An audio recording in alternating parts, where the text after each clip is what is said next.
Digital यात्रा बहुत जल्दी आ रहा है, देखिएगा ज़रूर। कमेंट करके डिजिटल यात्रा के बारे में अपना फीडबैक दीजिएगा। मुझे आशा है कि आप लोग इंतज़ार कर रहे होंगे। बहुत मेहनत लगता है, देखिए आपको पता है लगातार कंटिन्यू मैं बोल रहा हूँ। और अब आगे बढ़ते हैं और बात करते हैं स्नोफॉल की, क्योंकि लगातार अब स्नोफॉल का कमेंट आ रहा है।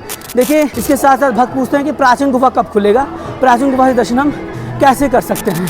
ऐसे नीचे जाना पड़ेगा, लंबी कतार है। अभी मैं कतार भी दिखा देता हूँ ताकि आपको ये लगे कि हाँ मैंने जो जानकारी दी है वो सही दी है। लेकिन अगर दिवाली के बाद आप आ रहे हैं, आपको रश मिलने वाला है, रौनक मिलने वाला है।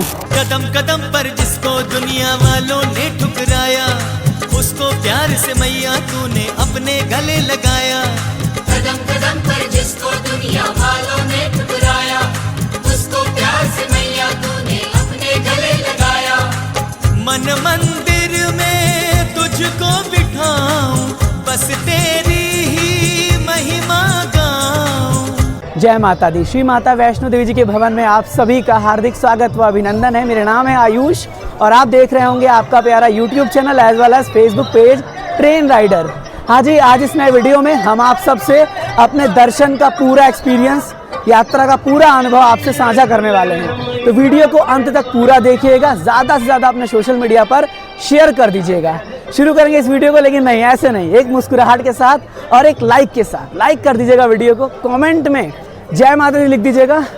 माता रानी के भवन से सबसे पहले आप सबको दिवाली की बहुत बहुत हार्दिक शुभकामनाएं। फाइनली दिवाली आने वाला है और भवन से यही प्रार्थना रहेगा कि माता रानी आपको जल्दी बुलाएं, खूब सारा प्यार दें।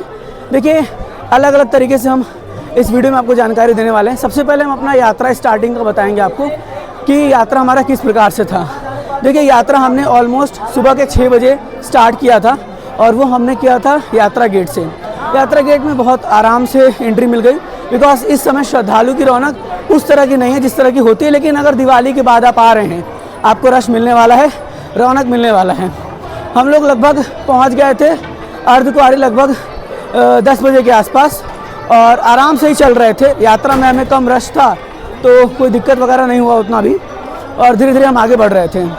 अर्धकुंवारी पहुँचे। अर्धकुंवारी पहुँचने के बाद पता चला कि इस समय एट द करेंट टाइम में वेटिंग समय मात्र जो है वो 12 से 15 घंटे के बीच का चल रहा था। काफ़ी कम वेटिंग समय था और जल्दी आ भी जा रहा था लोगों का नंबर, बिकॉज ये था कि लोग जो है अटका आरती ले रहे थे। अगर आप वहाँ पे ज़्यादा लंबी कतार में सामना नहीं करना चाहते हैं, नहीं लगना चाहते हैं लाइन में, तो आप जो है वो वहाँ पे आरती ले सकते हैं 300 रुपये का डोनेशन अमाउंट पे करके, जिसमें आपको आरती करने का मौका तो मिलेगा ही, आप आरती में शामिल तो होंगे ही, साथ ही साथ आप गर्भजन गुफा से दर्शन करेंगे जस्ट आरती के बाद, ये भी ध्यान रखिएगा। उसके बाद लगभग वहाँ से हम पैदल ही माता रानी की यात्रा के प्रस्थान कर रहे थे हिमकोटी मार्ग से, और भवन पहुँचे 1 बजे के आसपास। क्योंकि मैं थोड़ा धीरे धीरे चल रहा था, वीडियोज़ वगैरह आपके लिए क्रिएट कर रहा था, तो मुझे थोड़ा टाइम लग रहा था, लेकिन मैं बहुत कोशिश कर रहा था कि धीरे धीरे आराम से चलूँ। आप भी कोशिश करिए कि आराम से आइए। 1 बजे पहुँचे। पहुँचने के बाद 1 घंटा लगा ऑलमोस्ट हम लोग को प्रिपेयर होने में, फिर से थोड़ा सा रेस्ट वगैरह करके। और चूँकि हमारे साथ हमारे फ्रेंड की फैमिली थी तो उसे भी थोड़ा मैनेज वगैरह करना था, उन लोगों को भी देखना था, सब कुछ उस हिसाब से देखते हुए हम लोग 2 बजे दर्शनों के लिए गए। और माता रानी जी की कृपा से बहुत आराम से दर्शन हुआ। लगभग 20 मिनट लगा होगा हमें दर्शन करने में। ये जो आप देख रहे हैं ना, यही है स्काई वॉक। अगर आपको फ्री हट का आरती अटेंड करना है तो आप यहाँ पर 1 घंटा पहले आरती शुरू होने से लग जाइएगा लाइन में और आप फ्री में हट का आरती अटेंड कर सकते हैं। तो हम फिलहाल जो बात कर रहे थे वो कर रहे थे दर्शनों की। 20 मिनट के अंदर दर्शन हुआ, आराम से खुले दर्शन हुए। अगर आप दर्शनों के लिए जा रहे हैं, कोशिश करिए अपना सर ढक के जाइए, साथ ही साथ जयकारा अपने मन में लगाइए। अच्छी बात है आप माता रानी को याद कर रहे हैं, लेकिन पता है जयकारा लगाने से ना कुछ लोगों को घबराहट सी होती है और लोग थोड़ा सा डिस्टर्ब हो जाते हैं। जो ध्यान लगाते हैं, जो ध्यान केंद्रित करते हैं, उनको थोड़ा सा अजीब लग जाता है। इसलिए जयकारा बिल्कुल लगाइए, अवश्य लगाइए, लेकिन अपने मन में लगाइए, क्योंकि आप गुफा में हैं और वॉइस थोड़ा सा गूंजता रहता है, ये ध्यान रखिएगा। उसके बाद आप जब दर्शन करने के लिए जा रहे हैं, दर्शनों के पश्चात आप जो है भगवान शंकर के दर्शन करने शिव गुफा और श्री राम जी के दर्शन करने राम मंदिर अवश्य जाइएगा। दोनों लोगों के दर्शन कर लीजिएगा, जिससे आपकी यात्रा और अच्छी तरीके से कंप्लीट हो जाए। उसके बाद हम लोग दर्शन करके वापस आ गए और हम चले गए भैरव बाबा के दर्शन करने। सेम डे में ही दर्शन हम लोगों ने कर लिए भैरव बाबा के। भैरव बाबा दर्शन करने में लगभग हमें 1 घंटा लगा, जाना, दर्शन करना और रिटर्न आना। तो हम पैदल ही गए थे। उसके बाद हम लोगों ने पूरा रेस्ट किया और काफ़ी अच्छा एक्सपीरियंस रहा। अब बात करते हैं सबसे पहले वेदर की, कि वेदर की क्या अपडेट है। वेदर से संबंधित देखिए मैं यही कहूँगा कि माँ भगवती जी के भवन पे अब ठंड बढ़ चुका है। इवन दिन में भी आपको हल्का हल्का ठंड लगेगा और सबके बॉडी का टेम्परेचर देखिए अलग अलग होता है। किसी को थोड़ा सा भी ठंड रहता है तो बहुत ज़्यादा लगता है, जैसे मुझे लग रहा है ना। और कभी कभी ऐसा होता है कि ठंड रहती है लेकिन लोगों को लगता नहीं है। सबके बॉडी का टेम्परेचर या सबके बॉडी का कैपेसिटी अलग अलग तरीके से होता है। लेकिन हाँ, अगर बच्चों के साथ आ रहे हैं, बुजुर्गों के साथ आ रहे हैं, एक गर्म कपड़ा रख लेंगे तो आपके लिए बेटर रहेगा। हालांकि फ़िलहाल कोई बारिश वगैरह भवन पे नहीं हो रही है, सब कुछ नॉर्मल है। आराम से आके आप माता रानी जी के दर्शन कर सकते हैं। धूप देखिए निकला हुआ है और भवन के अलौकिक दीदार दर्शन वगैरह आप कर पा रहे होंगे मेरे पीछे। एक बार मैं आपको दिखाई देता हूँ, भवन में मौजूद हूँ तो मैंने सोचा आपको यहाँ से दिखाई दूँ माता रानी जी का भवन। आई गेस आपको देख पा रहे होंगे और दर्शन कर पा रहे होंगे। उसके बाद आप वेदर के लिए ये भी ध्यान रखिए कि जो भी आपके मेडिसिन वगैरह हैं वो कवर कर लीजिएगा, लेके आइएगा कैरी करके। बिकॉज इसलिए ना कि वेदर का जो यहाँ सीन बदलता है तो बॉडी टेम्परेचर चेंज होता है, तो फिर आपको प्रॉब्लम भी आ सकता है। इसलिए मेडिसिन रहेगा, बहुत बेहतर रहेगा, है ना। और कोशिश करिए माँ भगवती जी के भवन को पूरा साफ़ रखिए। देखिए श्राइन बोर्ड तो सब करता ही है, हमारा भी कुछ कर्तव्य फ़र्ज़ है कि हम इस डस्टबिन का यूज़ करें और इसमें जो भी डस्ट है उसे डालें, बाहर कहीं ना फेंके। पूरे भवन प्रांगण को साफ़ रखें। जितना साफ़ सुथरा भवन प्रांगण रहेगा उतना ज़्यादा खुशी होगी और उतनी ज़्यादा हमें माता रानी की तरफ से ब्लेसिंग्स मिलेगा, है ना। तो ये चीज़ ध्यान रखिएगा। फिर आगे बढ़ते हैं, बात करते हैं सुविधाओं की। रोपवे की सुविधा पूरी तरीके से भक्तों को मिल रही है। अब भक्त पूछते हैं कि भाई साहब रोपवे का जो है वो टिकट ऑनलाइन करके आने का बेनिफिट क्या है, क्या बेनिफिट है। आप कहते हैं बेनिफिट है, क्या बेनिफिट है। देखिए लंबी कतार लगी हुई है। आई गेस मैं आपको दिखाई देता हूँ चल के कि रोपवे की टिकट ऑनलाइन करके आने का बेनिफिट क्या है।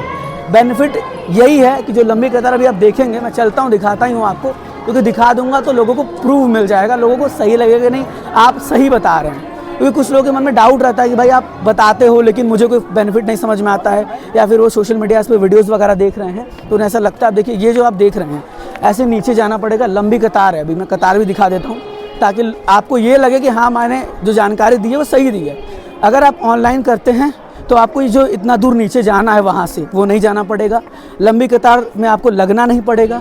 और आपका ऑनलाइन टिकट का बेनिफिट ये भी रहेगा कि आप आराम से एंट्री कर लेंगे। हालांकि देखिए जब ऑनलाइन टिकट लेते हैं और ऑफलाइन टिकट लेते हैं तो एंट्री एक ही जगह से मिलती है, लेकिन ये जो लाइन आप देख रहे हैं यहाँ से लाइन है, देख लीजिए यहाँ से भी लाइन मैं आपको दिखा रहा हूँ, थोड़ा सा इंतज़ार करिएगा। देखिए यहाँ से लाइन है टोटल, पूरी तरीके से लाइन देखिए। ये पूरा मेरे पीछे आप आई गेस लाइन देख रहे होंगे, देखिए दिख रहा होगा आई गेस लाइन देख रहे हैं, पूरा लाइन है ये। एक सेकेंड, अब देखिए अब आपको दिख रहा होगा ये लाइन है। ये पूरा लाइन जो है ये रोपवे के लिए ऑफलाइन टिकट का लाइन है। अब ये लाइन से अगर आप बचना चाहते हैं तो अपना टिकट ऑनलाइन कर लीजिएगा, बहुत बेहतर रहेगा। 100 रुपये कॉस्ट आना जाना कर लेंगे तो आपके लिए ही बेनिफिट रहेगा, है ना। तो कर लीजिएगा। ये देख लीजिए लाइन से बच जाएंगे आप और आराम से जाके आप माँ भगवती जी के दर्शनों के बाद भैरव बाबा के दर्शन कर पाएंगे। अभी देखिए कुछ फंस गया पैर में मेरे, तो ये चीज़ था। बैटरी कार की बात करें, ऑनलाइन करके आइए। अगर ऑनलाइन की बात बचता है तो फिर ऑफलाइन मिलता है। रूम डॉर्मेट्री की बात करें, वो सब भी डिपेंड करता है करंट एबिलिटी के ऊपर। अगर रहता है तो वो आपको प्रोवाइड कर देते हैं, नहीं रहता है तो दुर्गा भवन बेस्ट है, दुर्गा भवन में स्टे कर लीजिएगा।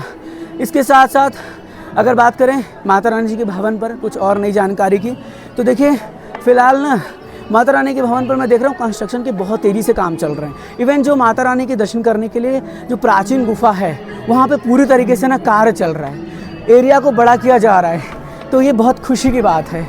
और साथ ही साथ अब आगे बढ़ते हैं और बात करते हैं स्नोफॉल की, क्योंकि लगातार अब स्नोफॉल का कमेंट आ रहा है। देखिए पिछले साल स्नोफॉल 1 फ़रवरी को हुआ था, मैंने वीडियो बना के भी आपको अपडेट किया था। सोशल मीडिया के फेक खबरों से, पुरानी वीडियो से सावधान रहिएगा, यही कहूँगा आपसे, ठीक है। और जब होगा तो मैं वीडियो के माध्यम से आपको इन्फॉर्म कर दूँगा। इसके साथ साथ भक्त पूछते हैं कि प्राचीन गुफा कब खुलेगा, प्राचीन गुफा से दर्शन हम कैसे कर सकते हैं। तो उसके लिए ना आप ऐसा करिएगा कि आप जो है 14 जनवरी के बाद का टिकट करिए, जनवरी के लास्ट वीक में आइए, दर्शन आपको आराम से हो जाएगा। 14 जनवरी को अप्रॉक्स प्राचीन गुफा खुलता है। बाकी डिटेल वीडियोस सब कुछ चैनल पे एज सून एज पॉसिबल आने वाली है। तो ये चीज़ थोड़ा सा अपने मन में बैठा के रखिएगा। अब देखिए ये भक्त जो है जो आ रहे हैं, मुझे सामने से दिख रहे हैं, वो जो है दर्शन को करके वापस आ रहे हैं। तो आप जो है दर्शन वगैरह करके आ सकते हैं। और अब हम पहुंच चुके हैं दुर्लभ दर्शन केंद्र के पास। ये देखिए ये है दुर्लभ दर्शन केंद्र। इसका प्राइस बढ़ चुका है, मतलब प्राइस फिक्स हो चुका है। पहले फ्री था, अब ये फ्री नहीं है। इसका प्राइस है 150 रुपये। 150 रुपये दीजिए, दुर्लभ दर्शन आप कर लीजिए। तो ये सारी चीज़ें यहाँ से थी। इसके अलावा कोई दिक्कत परेशानी कोई प्रॉब्लम नहीं है, सब कुछ नॉर्मल जैसा चल रहा है।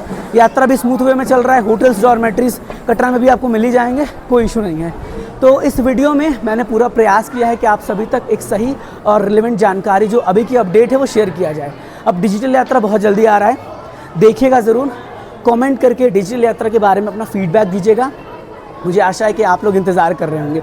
बहुत मेहनत लगता है, देखिए आपको पता है लगातार कंटिन्यू मैं बोल रहा हूँ और ये हो पा रहा है माँ भगवती जी के आशीर्वाद से ही, क्योंकि लगातार बोलना एक बहुत बड़ा टास्क है, लेकिन माता रानी जी के आशीर्वाद से हम ये पूरा कर पा रहे हैं। तो इस वीडियो में सारी रिलेवेंट इन्फॉर्मेशन शेयर कर दिया। RFID कार्ड से रिलेटेड भी यही जानकारी है कि आपको ले लीजिएगा। RFID कार्ड कटरा के काउंटर में मिल जाएगा, जितने भी ऑफलाइन है। ऑनलाइन करा के आते हैं तो भी आप स्लिप दिखा के ले सकते हैं। टाइमिंग वही है, सुबह 4 से लेकर रात 10 बजे तक आप कभी भी आके RFID कार्ड ले सकते हैं। कोई डाउट कोई प्रश्न है तो कॉमेंट कर दीजिएगा, मैं आपको रिप्लाई कर दूँगा। फिर मिलते हैं एक और नई प्यारी सी ऐसे ही इन्फॉर्मेटिव अपडेट वीडियो में। जुड़े रहिए एक एथेंटिक और सही रिलेवेंट इन्फॉर्मेशन के लिए सिर्फ और सिर्फ train rider YouTube channel as well as Facebook page के साथ। God bless you all. जय हिंद, जय माता दी।